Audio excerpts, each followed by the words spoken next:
स्वागत है आप सभी का नई वीडियो में। मेरा नाम सलोनी है। मेरी उम्र 23 साल है। जो मेरे साथ हुआ था उससे ज़्यादा बुरा और कुछ नहीं हो सकता था। मेरी शादी मेरे ही भाई के साथ करवा दी गई थी, लेकिन हम लोग जिस गांव में रहते थे यहाँ पर इससे बुरा होते हुए भी मैंने देखा था कि इस गांव में औरत तो क्या, मर्द की भी कोई इज्जत नहीं थी, क्योंकि इसके पीछे भी एक बड़ी कहानी थी। लेकिन जो मेरे साथ हो रहा था, मैं क्या करती। मैं तो दुल्हन बनी कमरे में बैठी थी और मेरा अपना ही भाई कमरे में आने वाला था। अगर वो यहाँ आ जाता तो उसके बाद क्या होता। क्या मुझे यहाँ से भागना चाहिए था? लेकिन अगर मैं भागती तो इसका मतलब कि मुझे ख़त्म कर दिया जाता। मेरी ज़िंदगी मुझे इतनी बुरी तरह से फंसाएगी मैंने कभी सोचा नहीं था। मैं बहुत ज़्यादा परेशान थी और थोड़ी देर के बाद ही मेरा भाई राजू कमरे में दाखिल हुआ। वो बहुत ज़्यादा खुश लग रहा था। मैंने कहा कि तुम्हें तो शर्म करनी चाहिए थी। ये क्या हरकत की है तुमने? तुम्हें पता है कि मैं लड़की हूँ, ज़्यादा बोल नहीं सकती। तुम तो मर्द हो, कुछ कर लेते। इतने जवान हो, इतना खिलाती पिलाती थी मैं तुम्हें। तुम्हारे लिए नाश्ते में असली घी के पराठे इसलिए नहीं बनाती थी कि एक दिन तुम मुझसे शादी करके मेरे ही सामने आकर खड़े हो जाओ। अभी भी वक्त है, कुछ करते क्यों नहीं? उसने कहा कि जो करने आया हूँ वही करूँगा, और वो मेरी तरफ बढ़ा और उसके बाद मेरी चीखें। मेरी दादी बताती थी कि हम जिस गांव में रहते थे ये गांव सरकार की लिस्ट में नहीं था। यहाँ के लोग सब कुछ अपने लिए खुद ही करते थे और बहुत ज़्यादा अच्छे तरीके से रहते थे, क्योंकि ना तो किसी को टैक्स देना पड़ता था और ना ही कोई इस तरफ आता था। लोग समझते थे कि यहाँ पर कोई रहता ही नहीं है। ज़िंदगी की सारी सुख सुविधाएं इसी गांव में मिल जाती थी, इसलिए कोई बाहर नहीं जाता था। पढ़ाई करके भी किसी ने क्या करना था? मेहनत मजदूरी करके ही लोग अच्छा खाते पीते थे और सब लोग एक दूसरे के साथ अच्छे तरीके से रहते थे। कोई ज़्यादा छुपता नहीं था और लड़की लड़के आपस में बात कर लेते थे। दिल में शर्म होती थी, लेकिन उसके बाद ना जाने क्या हुआ कि हमारे गाँव को किसी की बुरी नज़र लग गई। वैसे तो हमारी ज़रूरत की सारी चीज़ें हमें गांव से ही मिल जाती थी। साफ़ पानी था, अच्छी ज़मीन थी, सारी सब्जियां, अनाज, चावल सब कुछ उगता था। लेकिन एक साल हमारे गांव में बहुत ही बुरा सूखा और अकाल पड़ गया। बहुत से लोग इस दुनिया से चले गए। ज़मीन ने कुछ भी उगाना ही छोड़ दिया। ऐसा लगा कि ज़मीन जहरीली हो गई और ये सब कुछ पूरे 25 साल तक चलता रहा। फिर जब ये सब ठीक होने लगा तो बाढ़ आई। फिर यहाँ पर एक बड़ा बाबा आया और उसने आकर बताया कि आप सब लोगों की अपनी वजह से ही ये सब कुछ हुआ है। आप लोगों ने यहाँ कोई गलती की है जिसकी वजह से ये सब हुआ है। इसलिए अब आप लोगों को इस गांव में बहुत ही ज़्यादा तरीके से रहना होगा। सबसे पहली बात तो ये है कि जैसे ही लड़की 17 साल की हो उसकी शादी करा दो। इस गांव से बाहर कभी भी शादी ना करना, और अगर 17 साल की लड़की की शादी नहीं हुई तो इस गांव पर फिर से इसी तरह का सूखा और बाढ़ आ जाएगा और सब कुछ ख़त्म हो जाएगा। लोगों ने बहुत ज़्यादा नुकसान उठाया था। 25 साल तक हालात ठीक नहीं हुए। फिर उसके बाद धीरे धीरे सब ठीक होने लगा। मेरी दादी बताती हैं कि मैं इस अकाल के दिनों में ही पैदा हुई थी और फिर मैंने इस गांव में अच्छा वक्त भी देखा। सरकार को भी पता चल गया कि यहाँ गांव भी है, लेकिन पता चलना ना चलना एक बराबर ही था। अब इस गांव में बहुत से अजीबोगरीब से असूल और कानून बनाए गए थे जिसे सबको मानना होता था। यहाँ पर जब कोई लड़की जवान होती थी तो वो बिल्कुल भी खुश नहीं होती थी, बल्कि और भी ज़्यादा परेशान हो जाती थी, क्योंकि उसे पता होता था कि उसकी मर्जी हो ना हो उसकी शादी करवाई जाएगी। और यहाँ पर पढ़ाई करने का भी कोई रिवाज नहीं था। किसी की भी बेटी हो या बेटा, दोनों को ही नहीं पढ़ाया जाता था। शादी से पहले ही उनको कोई काम सिखा देते थे ताकि अपना काम कर सके। लेकिन अब लोग गांव से बाहर भी जा रहे थे। मेरे बाबा ने भी मुझे झूठ बोलकर गांव से बाहर भेजा था और पढ़ाई करवाई थी। कभी कहते थे कि बीमार हैं, बड़े अस्पताल में ले जाना है, तो कभी कहते थे कि किसी रिश्तेदार के घर जा रहे हैं। इसी तरह मैंने एक ही साथ 2-2 क्लास पढ़कर अपनी पढ़ाई पूरी की और 10वीं पास कर ली थी, और अब मैं 12वीं का इम्तिहान भी देने वाली थी, वो भी घर बैठकर ही। अपनी किताबों को छुपा कर रखती थी। मेरे बाबा कहते थे कि तू पढ़ लिख जाएगी, वरना तुम भी इसी गांव में हमारी तरह रहोगी और हमारी तरह ही मर जाओगी। क्योंकि अभी 1 महीने हुए मेरे बाबा का देहांत हो गया था। उनकी आंखों में ये सपना था कि वो मुझे कामयाब होते देखें, लेकिन मैं ऐसा नहीं कर पाई थी क्योंकि अभी बहुत समय पड़ा था और वो पहले ही इस दुनिया से चले गए थे। जब वो मुझे शहर लेकर जाते थे तो वहीं पर मुझे एक लड़के से प्रेम हो गया था। वो बहुत अच्छा इंसान था। वही तो हम लोगों को एक्स्ट्रा ट्यूशन क्लास मुफ्त में दिया करता था ताकि हम 1 साल में 2-2 क्लास में पढ़ सकें। वो कहता था कि मैं इसलिए ऐसा करता हूँ ताकि तुम लोगों का कोई फ़ायदा हो जाए। वो हमारे गांव भी आना चाहता था, हमारे गांव पर बहुत बड़ी फिल्म बनाना चाहता था, कुछ लिखना चाहता था, लेकिन उसे यहाँ कोई भी आने नहीं देता था। उसका नाम रवि था। मैं उससे बहुत ज़्यादा प्रेम करने लगी थी और वो मुझे। हम दोनों ने एक दूसरे को ये बात बता भी दी थी, लेकिन मैंने कहा था कि ये आसान नहीं है। पर मैंने साथ उसको ये भी कहा था कि इस बात को अपने दिल में रखना, क्योंकि अगर ये बात बाहर आई तो हम दोनों का मिलना बंद कर दिया जाएगा। लेकिन हम कभी भी एक दूसरे के नहीं हो सकते।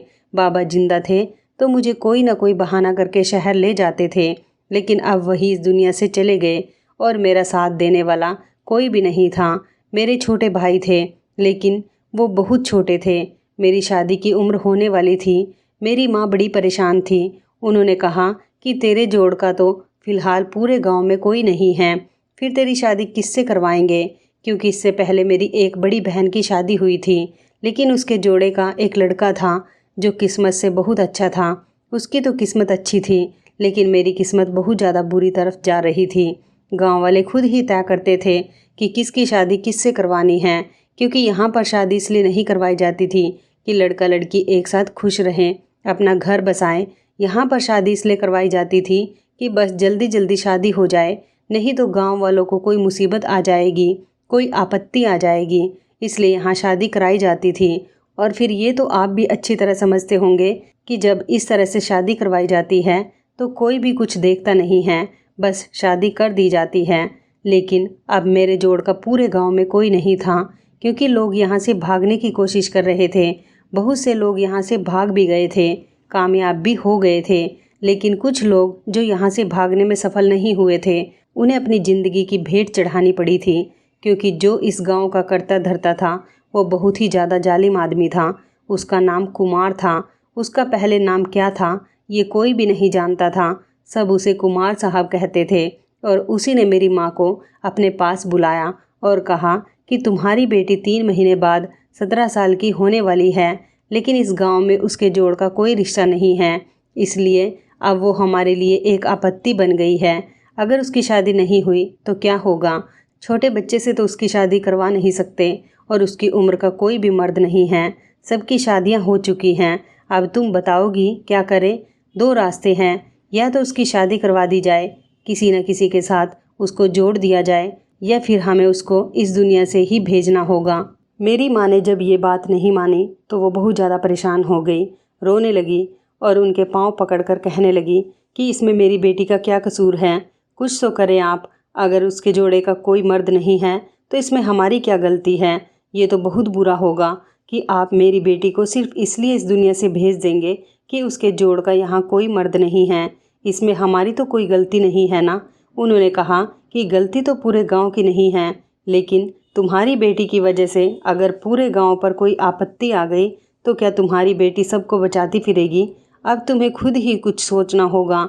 तुम्हारे पास 3 दिन का वक्त है, हमें सोचकर बता दो। अगर कोई हल नहीं निकलता तो फिर अपनी बेटी को कुर्बान करने के लिए तैयार हो जाओ। मैं इसके अलावा कुछ नहीं कर सकता। बाकी तुम फिक्र नहीं करो, तुम्हारी बेटी को हम लोग ज़्यादा तकलीफ़ में नहीं रखेंगे। जब मेरी माँ वापस आई तो घर के अंदर पाँव रखते ही बेहोश हो गई। सामने वाली एक औरत भी घर में आई थी जो मेरी माँ से ही मिलना चाहती थी। उसी ने मेरी माँ को उठाया और जब माँ ने सबको ये बात बताई तो सब लोग ही परेशान हो गए। हम लोग तो रोने लगे कि अब क्या होगा। सलोनी, तुझे तो इस दुनिया से जाना पड़ेगा, तू भी निर्मला की तरह कुर्बान हो जाएगी। इससे पहले भी ऐसा ही हुआ था कि एक लड़की थी जिसकी शादी की उम्र हो गई थी, लेकिन उसका कोई जोड़ नहीं था, और जब उसकी शादी नहीं हुई तो उस आदमी ने उसे ना जाने कहाँ गायब करवा दिया। 2 महीने तक उसका बापू उसे तलाश करता रहा, सोचता रहा कि पता नहीं कहाँ है। बहुत बुरी हालत थी उनके घर वालों की। 2 महीने बाद कुमार ने भी बता दिया कि इस गांव की बेहतरी के लिए मैंने उस लड़की को कुर्बान कर दिया। उसके बाद निर्मला का बापू पागल हो गया और अब वो पूरे गांव में पागलों की तरह कभी इधर कभी उधर बैठा रहता था। गांव वाले ही उसे खाने पीने को कुछ देते थे और उसे अपनी भी फिक्र नहीं होती थी। आज 12 साल के बाद ये मुसीबत हमारे घर पर नाचने लगी थी और हम लोग हैरान थे कि अब क्या करें। घर में मेरा एक भाई था जो मेरी उम्र का था, तो सामने वाली औरत ने कहा कि अगर इसकी जान बचानी है तो इसके भाई से ही इसकी शादी करवा दो। मेरे भाई का नाम राजू था। मेरी माँ ने कहा कि ये कैसी बातें कर रही है तू, बहन की शादी भाई से करवा दे, क्या इस तरह इस गांव पर आपत्ति नहीं आएगी? उसने कहा कि नहीं, इस तरह कोई आपत्ति नहीं आएगी, क्योंकि पुराने वक्तों में भी ऐसा ही होता था। तू जाकर कुमार से बात कर, अगर वो मानता है तो इस तरह तेरी बेटी की जान तो बच जाएगी, वरना तुझे पता भी नहीं चलेगा, वो तेरी बेटी को उठाकर ले जाएगा। उसे सिर्फ गांव वालों की फिक्र है। मेरी माँ बहुत ज़्यादा डरी हुई थी, वो कुछ भी करने को तैयार थी। एक माँ अपनी संतान की जान बचाने के लिए कुछ भी करेगी। ऐसा तो हो ही नहीं सकता कि वो हाथ पर हाथ रखकर बैठी रहेगी। जब मैंने ये सुना तो मैंने कहा कि मैं कभी भी राजू से शादी नहीं करूँगी। वो तो मेरा भाई है, मैं उससे शादी कैसे कर सकती हूँ? ये सब क्या हो रहा है? आप लोग इससे अच्छा है कि मुझे ही इस दुनिया से ही जाने दो, ताकि मेरी वजह से किसी पर भी कोई आपत्ति ना आए। घर में तो ऐसे लड़ाई झगड़ा होने लगा जैसे हमारे घर में कोई बहुत बड़ा तूफान आ गया है। पहले मेरी माँ ने उस औरत से लड़ाई की, फिर राजू ने मेरी माँ से लड़ाई की थी। ये सब क्या है? फिर मैंने अपनी माँ को बातें सुनाई। फिर मेरी माँ ने मुझे एक थप्पड़ लगाया और कहा कि इस वक्त तेरी जान ज़रूरी है, ना कि ये सब कुछ। पर यह कैसे हो सकता था? मैं तो सोच भी नहीं सकती थी। मैं अपने कमरे में चली गई और अपने आप को कमरे में बंद कर लिया। पर थोड़ी देर बाद मुझे पता चला कि मेरी माँ कुमार से बात करने के लिए जा रही है। मुझे उन्हें रोकना चाहिए था, पर मैं कैसे रोकती? मुझे पता ही ना चला वो कब घर से निकल गई, उसने क्या कहना था। ये भी बहुत बड़ी बात थी, लेकिन मैं तो किसी और लड़के को पसंद करती थी। सोचा था कि किसी तरह उसी से शादी कर लूँगी। उसका नाम रवि था, लेकिन रवि को क्या पता कि यहाँ पर क्या हो रहा था। मैं यहाँ से भाग जाना चाहती थी, लेकिन इस गांव में ये भी एक असूल था कि अगर कोई लड़की गांव से भागने की कोशिश करती है तो उसके सारे घर वालों की ज़िंदगी को ख़त्म कर दिया जाता था। नहीं, मैं ये भी नहीं कर सकती थी। एक असूल ये भी था कि अगर कोई लड़की जानबूझकर आत्महत्या करने की कोशिश करती है तो तब भी उसके घर वालों को घर से बाहर निकालकर उनके सर के बालों को साफ कर दिया जाता था और उन्हें गाँव की गलियों में छोड़ दिया जाता था। यानी मैं कुछ भी करती तो मेरे घर वालों पर ही मुसीबत आती, और अगर अपने भाई से शादी कर लेती तो फिर सारी मुसीबत सिर्फ मुझ पर आती। लेकिन मैं फिर भी ये नहीं करना चाहती थी, आखिरी सांस तक भी नहीं करना चाहती थी। पर मेरी माँ वहाँ चली गई और उस आदमी ने न जाने मेरी माँ से क्या बात की। जब वापस आई तो चुप चुप थी। मैंने कहा कि बताएं तो सही, क्या हुआ? क्या उसने कहा कि तू बस अपनी शादी की तैयारी कर।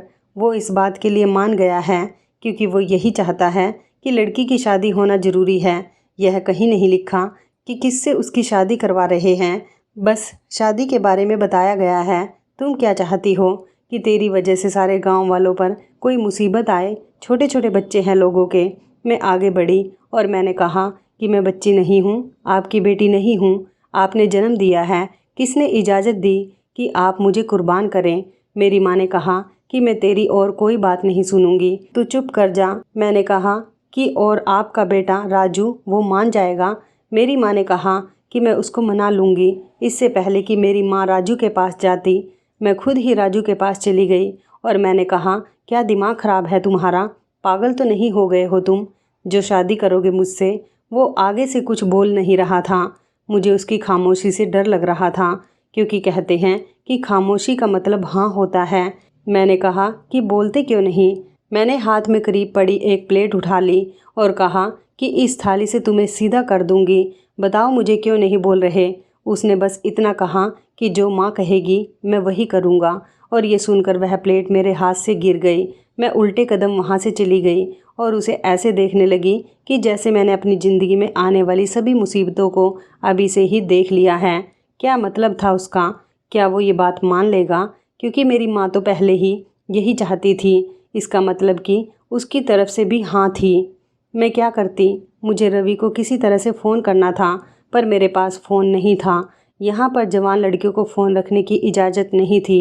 मेरे पापा के पास फ़ोन होता तो मैं ज़रूर उससे फ़ोन से बात कर लेती, पर मेरे पापा के जाने के बाद वो फ़ोन बेच दिया गया था, क्योंकि मेरी माँ को फ़ोन चलाना नहीं आता था। मैंने उन्हें कहा था कि फ़ोन मुझे दे दें, तो उन्होंने कहा था कि तुझे फ़ोन देकर हमने अपने सर मुसीबत नहीं लेनी है, इसलिए वो फ़ोन भी जा चुका था। मैं बहुत परेशान थी। एक दिन खड़ी होकर खुद से ही बातें कर रही थी। मैं पहले भी खुद से बातें किया करती थी। भगवान मेरी मदद कर, रवि को किसी तरह यहाँ ले आओ, वो आकर मुझे बचा ले। लेकिन वो कैसे आता? जब मेरी आखिरी दफ़ा उससे बात हुई थी तो वह खुद बहुत ज़्यादा परेशान था। कह रहा था, अभी तो मैंने एक जगह पर नौकरी की बात की है, जैसे वो मुझे नौकरी दे देते हैं मैं तुम्हें बताऊंगा और किसी भी तरह तुम्हें ले आऊँगा और हम लोग शादी कर लेंगे, चाहे इसके लिए मुझे तुम्हें तुम्हारे गांव से भगाकर क्यों न लाना पड़े। उसने ये भी कहा था कि अपने बाबूजी को सब कुछ बता देना। जहां उन्होंने तुम्हारा इतना साथ दिया वहां पर वो तुम्हारा इस बारे में भी साथ देंगे। और मुझे पता था कि मेरे बाबूजी मेरा साथ जरूर देते, क्योंकि उनको पता था कि इस गांव में किसी का भी भविष्य अच्छा नहीं है। तो फिर वो मेरी शादी शहर के किसी आदमी से क्यों ना करवाते, चाहे इसके लिए उन्हें कुछ भी करना पड़ता। लेकिन जो मेरा था इस दुनिया से जा चुका था और अब कोई भी मेरा साथ देने वाला नहीं था। मैं यही तो कह रही थी भगवान से, जिस पर मुझे भरोसा था और जिसने मुझे बचाना था, उसे तूने अपने पास बुला लिया। अब मैं क्या करूं? मेरी मदद करने के लिए भी तो किसी को भेज, लेकिन मेरी मदद नहीं हो सकी।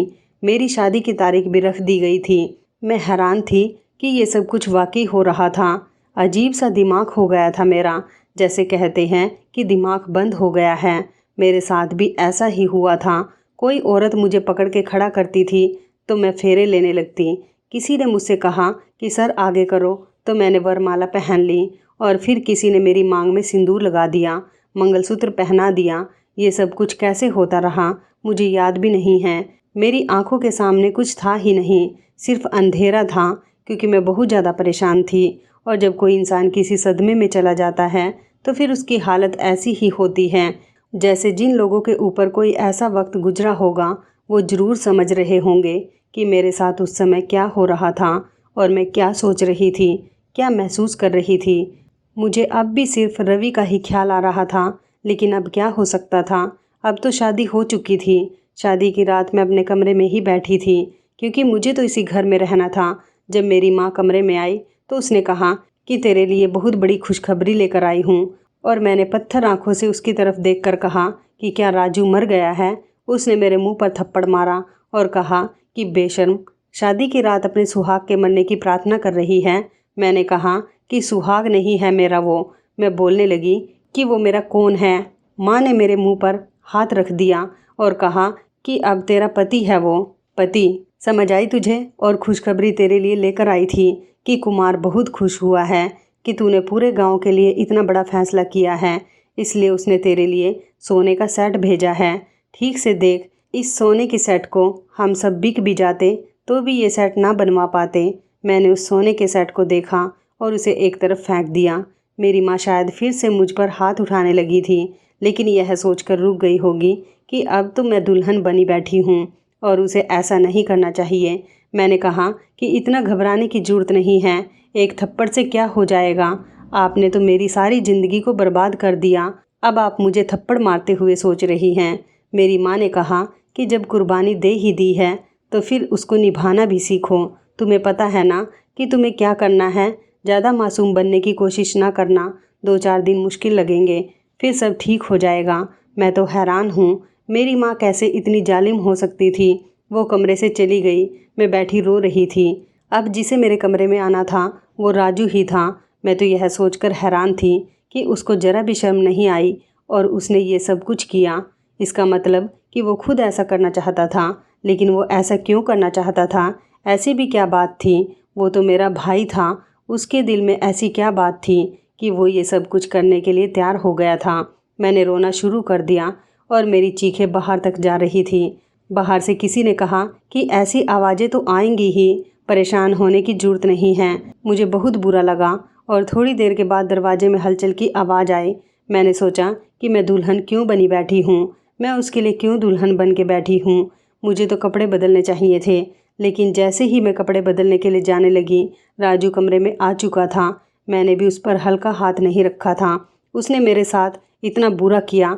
शादी तो हो गई, इसका मतलब ये तो नहीं था कि हम पति पत्नी की तरह रहने वाले थे।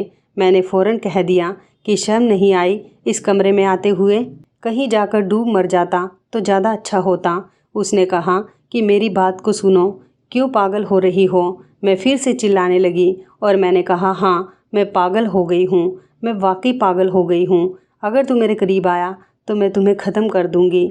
फिर भाड़ में गया ये गांव और भाड़ में गई ये ज़िंदगी मेरी। मुझे किसी से कोई फ़र्क नहीं पड़ता।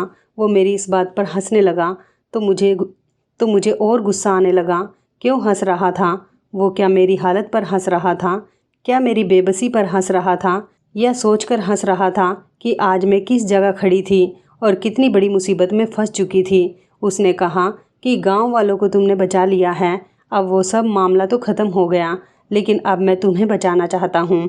मैं यह सुनकर हैरान रह गई कि वो मुझे कैसे बचाएगा। उसने कहा, मैंने सारा इंतज़ाम कर लिया है। हम 2-4 दिन इसी घर में रहेंगे और सबको ये दिखाएंगे कि हमने एक दूसरे को कबूल कर लिया है। और उसके बाद हनीमून पर जाने का बहाना करके हम शहर चले जाएंगे। वहाँ पर रवि पहले से तुम्हारा इंतज़ार कर रहा है और उसको भी सब कुछ पता है। हमारी ये शादी हुई ही नहीं है। मैंने पहले ही प्लान बना लिया था और ये सब करने के बारे में सोच लिया था। तुम्हें क्या लगता है कि मैं तुमसे शादी करता? अरे बहन हो तुम मेरी, चाचा की बेटी हो। तुम्हारी माँ ने मुझे बेटे की तरह पाला है। भाई हूँ मैं तुम्हारा। इसका मतलब ये नहीं कि तुमसे शादी करने के लिए तैयार हो जाऊँगा। तुम तो मेरी बहन हो। जब तुम छोटी थी तो तुमने मुझे राखी बांधी थी। तुम्हें क्या लगता है कि मैं इतना बेशर्म हूँ? ये सुनकर मैं हैरान रह गई और रोने लगी। मुझे कुछ समझ नहीं आ रहा था। मैं ये सब सुनकर रोने लगी, पर ये आंसू खुशी के थे या दुख के, ये पता नहीं था। उसने कहा, पागल हो क्या? मुझे पता था तुम्हारे ऊपर बहुत दबाव है। ये लोग तुमसे कुछ भी करवा लेते हैं, इसलिए मैं भी उनके साथ मिल गया। लेकिन मुझे पता है कि यह अंधविश्वास है। इससे किसी की ज़िंदगी पर कोई असर नहीं पड़ेगा। बस हमें कुछ दिन ड्रामा करना होगा और उसके बाद मैं तुम्हें शहर ले जाऊंगा। वहाँ जाकर कह दूंगा कि तुम इस दुनिया में ही नहीं रही और सबको झूठ बोल दूंगा कि तुम्हारा वहीं पर अंतिम संस्कार कर दिया गया है। हाँ, यह सब थोड़ा अजीब है, लेकिन करना पड़ेगा ताकि हम दोनों इस मुसीबत से निकल सकें। राजू मेरे चाचा का बेटा था। उसके माँ बाप इस दुनिया में नहीं थे। तब मेरी माँ ने उसको गोद लिया, क्योंकि उसी वक्त मेरी माँ के यहाँ कोई बेटा नहीं था और सब गांव वाले कहते थे, जिस औरत की पहली बेटी पैदा होती है फिर उसके बेटे पैदा नहीं होते। इसलिए मेरी माँ ने घबराकर उसे अपना बेटा बना लिया था। जब तक मैं 12-13 साल की नहीं हुई थी, तब तक मुझे भी पता नहीं था कि वो मेरा अपना भाई नहीं है। मैंने उसे भाई से भी बढ़कर माना था। इसलिए तो जब मेरी उसी के साथ शादी करवाने की बात की तो मैं बहुत ज़्यादा परेशान हो गई थी। लेकिन अब ऐसा लग रहा था कि किसी ने मेरे ऊपर से बहुत बड़ा दबाव हटा लिया था। मैं बहुत खुश हो गई थी, लेकिन अभी मुझे उसके साथ ये ड्रामा करना था। हम लोगों ने बड़ी चालाकी से सब कुछ किया। सब लोगों को ये दिखा दिया कि हम आपस में बहुत खुश हैं और हमें कोई आपत्ति नहीं है। उसके बाद कुमार से ही इजाज़त ले ली कि हम लोग हनीमून पर जाना चाहते हैं। उसने बड़ी घटिया बात की थी। उसने कहा था कि हाँ, अच्छी बात है, तुम लोगों का तो रिश्ता इस तरह से जुड़ा है, अगर हनीमून पर नहीं जाओगे तो रिश्ते को तड़का कैसे लगेगा। हनीमून पर जाओ ताकि थोड़ा प्यार बढ़ सके। और उसने खुद ही पैसे दिए थे। उसके बाद हनीमून पर जाना, मेरा वहाँ पर रवि से मिलना और फिर यह साबित करना कि मैं इस दुनिया में नहीं हूँ, एक बहुत लंबा रास्ता था। मेरी माँ को भी पहले ये झटका देना ज़रूरी था। मेरी माँ को भी हम लोगों ने झूठ बोला कि मैं इस दुनिया से चली गई हूँ, क्योंकि मेरी माँ इस गांव की थी और यहाँ के हालात में रची बसी हुई थी, इसलिए उसे भी हम लोग समझा नहीं सकते थे। राजू ने कह दिया कि सलोनी तो अब इस दुनिया में नहीं रही और फिर उसने अपनी पसंद की लड़की से विवाह कर लिया। पूरे 1 साल के बाद वह एक दिन पूरी तैयारी करके मेरी माँ और छोटे भाई और एक बहन को लेकर शहर आया। हम लोग गांव से भाग गए और इस सब में राजू ने भी बहुत साथ दिया और मैंने और रवि ने भी। हम लोगों ने यहाँ पहले से ही सारे इंतजाम किए और उसके बाद उन लोगों को यहाँ ले आए। जब मेरी माँ ने मुझे पूरे 1 साल के बाद देखा तो मेरी माँ हैरान रह गई। मुझे लगा था कि वो बहुत गुस्सा होंगी, लेकिन वो गुस्सा नहीं हुई।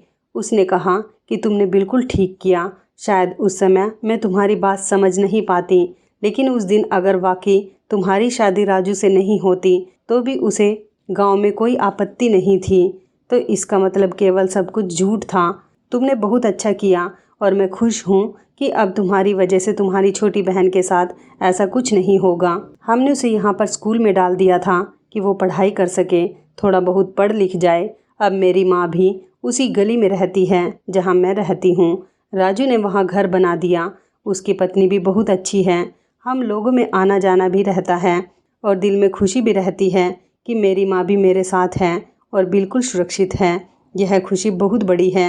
ये कहानी मैं इसलिए सुना रही हूँ क्योंकि अब मैं उस माहौल से निकल चुकी हूँ, लेकिन बताना चाहती हूँ कि अभी भी इस समाज में क्या कुछ हो रहा है और हम समझते हैं कि बड़ी तरक्की हो रही है, सब कुछ बिल्कुल ठीक है, लेकिन असल में सब कुछ इस तरह है जिनके दिमाग बंद हैं उनके दिमाग अभी तक बंद ही हैं। इसलिए हमें लोगों को यह समझाना चाहिए कि अंधविश्वास को छोड़ दें। ऐसा कुछ नहीं होता है। गांव में एक दफ़ा अकाल और सूखा आया था तो वह भगवान की तरफ से एक आपत्ति थी जो ख़त्म हो गई, लेकिन उस एक आपत्ति के पीछे इतने सारे लोगों की ज़िंदगी को ख़राब कर दिया गया। ये कहाँ का इंसाफ था। शुक्र है कि हम वहाँ से निकल गए। तो इस कहानी के बारे में आपकी क्या राय है, कमेंट करके ज़रूर बताइएगा। दोस्तों, आपको हमारी ये कहानी कैसी लगी, आप हमें कमेंट बॉक्स में ज़रूर बताएं। यदि आपके पास भी ऐसी कोई प्यारी सी कहानी है या फिर ऐसी कोई कहानी जिससे कुछ शिक्षा मिले तो आप हमारे साथ उसको ज़रूर शेयर करें। दोस्तों, यदि आपको हमारी ये वीडियो अच्छी लगे तो आप हमारी इस वीडियो को लाइक शेयर ज़रूर करें और ऐसी ही दिल को छू लेने वाली प्रेरणादायक कहानियाँ सुनने के लिए हमारे चैनल को भी सब्सक्राइब करें। यदि आप हमें फेसबुक पर देख रहे हैं तो आप हमारे फेसबुक पेज को लाइक और फॉलो ज़रूर करें। तो दोस्तों, फिर मिलते हैं ऐसी ही ज़बरदस्त कहानी या टिप्स के साथ नई वीडियो में। तब तक के लिए धन्यवाद। आप सभी अपना ख्याल रखना। आपका दिन शुभ व मंगलमय हो।